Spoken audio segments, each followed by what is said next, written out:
I'm Randy, K7TQ, and we're driving up to Mel's house to take a look at his antennas and his shack. He's a fine DXer, so this ought to be an interesting one.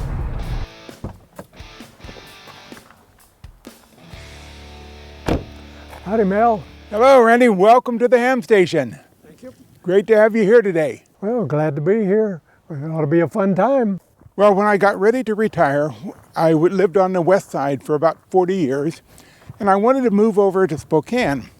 So I began to look for 5 acres or more that was basically unobstructed in all directions, and I wanted pine trees. And we found this piece of property. Lamar helped me find it, actually. So that was kind of a connection there.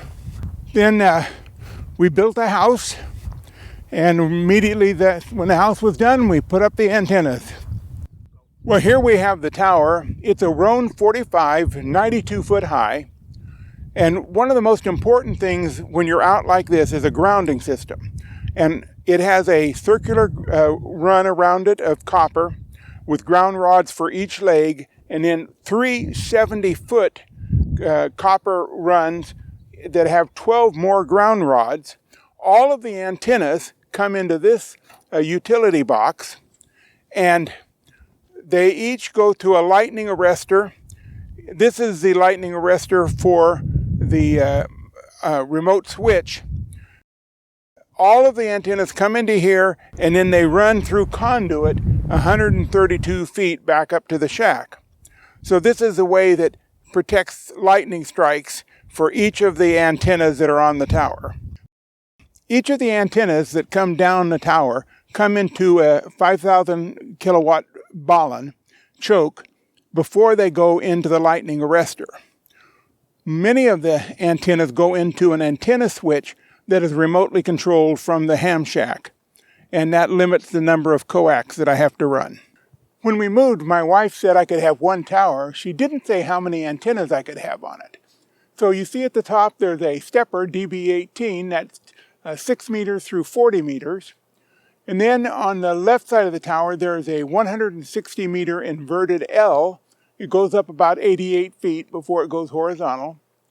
To the right of the tower there's an 80 meter inverted V and a 60 meter inverted V. And then right at the very top there's an 80 meter dipole that goes off to the left that faces broadside to Europe.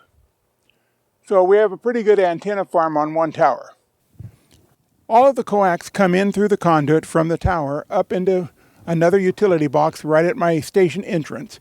Again, you have everything that's with lightning arresters so that you stop all of the potential surges.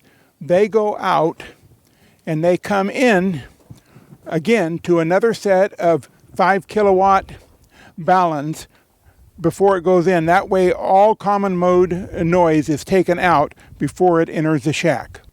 My station was really designed for 1 person, and it has everything that you can reach it without moving. You just have to put your hand wherever it goes. The thing I love most about my station is it's all integrated. So for example, if I click on a spot like Malta here, right now my radio is on 14.2, but the minute I hit it, it moves my radio, it moves, it logs it into my logging program, it changes my rotor, and you can see it's moving to the right place, and it sets my antenna. So all of a sudden, everything is set and integrated. I love that. The other thing I really enjoy about it is I can change antennas by just clicking on which antenna I want with my inside antenna remote. Well, thanks for coming and touring the shack. I see that Jordan is on 10 meters. I think I'll go work them. Have a great day. November 7, Gulf Charlie Oscar.